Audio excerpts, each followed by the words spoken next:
Thanks for tuning in. I'm your host, Beth the Bunny.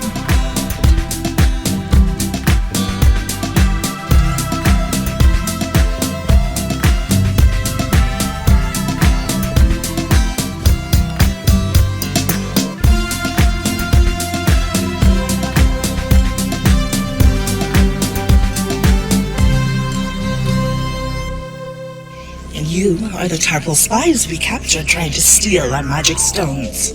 We're what now? Listen, lady, you got the wrong people. Do you remember last week when you went to the east wing of the building and got super duper excited?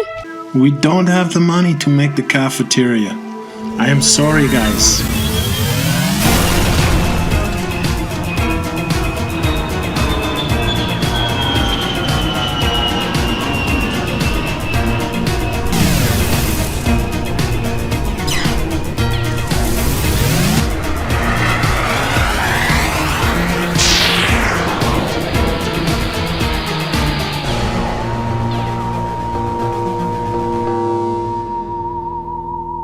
Dora's Doom, the magical kitty cat from Earth, and her best friend Naiad Bear, who is half bear and half human, have made their way into the Xevioid city in an attempt to find their friends Veltrax and Chlor.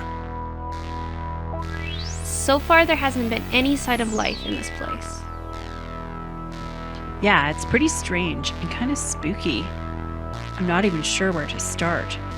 As soon as we entered the city, our tracking device got too much interference to work. I've got an idea. This looks like some kind of computer system, and I think I can use my magical powers to get some information out of it. Can't you just hack into the computer system? I'm not very good with computers. The magic is easier.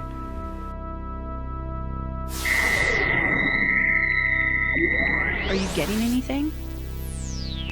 Actually, yes. I know exactly where to find them. They have been captured and are being held prisoner.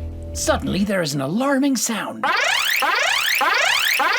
What is that sound? It's so alarming. I think it is an alarm. Quick, let's hide in this doorway. As our two heroes watch in shock, the city of Xevioid fills up with robots who seem to be battling each other. Attention citizens, do not go above ground to the city. We are being attacked by the turtle robots. Have no fear, citizens. Our own robot forces will defeat our enemies. Man, what have we stumbled into here? I'm not sure, but we need to find Veltrax and Chlor without running into crazy robots. How do you suggest we do that? Very carefully. Meanwhile, back on Earth, we find Rose and Rick the giant glowing head in the abandoned east wing of the Minehead Orphanage. It sure would have been wonderful to turn this place into a cafeteria. It's what I've dreamed about my whole life. Wait, your lifelong dream is to run a cafeteria? Don't judge, bro. You know it would have been great. Yes, it truly would have. But no use dwelling on something that is impossible. You're right, old friend. Let's get back to those wonderful 7 kids. But when Rose and Rick the Head turn to head back, there's a blinding flash of light, and before them stands the ghost of Nandi Bear. Hey, you two. Why so glum? Auntie Nandi Bear, I haven't seen you since your mansion burned to the ground, and we're all forced to live somewhere else. Yeah, sorry about the fire. I hope you found somewhere else lovely to haunt. Well, I did love that old house very much, and it's very sad that it's now gone. But it wasn't the only property I owned. Really? What other property do you own?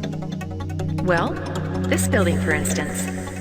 I bought it many years ago when it was a newspaper office, and it stayed mine all these years. So what you are saying is... What I'm saying is that you are all still my tenants, and it's lovely to have you. Well, this is very exciting news. The gang was going to start calling themselves the Minehead Orphanage Tenants, but Nandi Bear Tenants has a better ring to it. I would wholeheartedly agree. But that's not the only reason I've appeared before you today. Then why are you here? Are you going to start charging us rent? Not exactly. I wanted to tell you to go down into the cellar and look for a hanging portrait of a baby kitten. You'll find an interesting surprise behind it. What's the surprise? You have to find out for yourself. Have fun. Bye.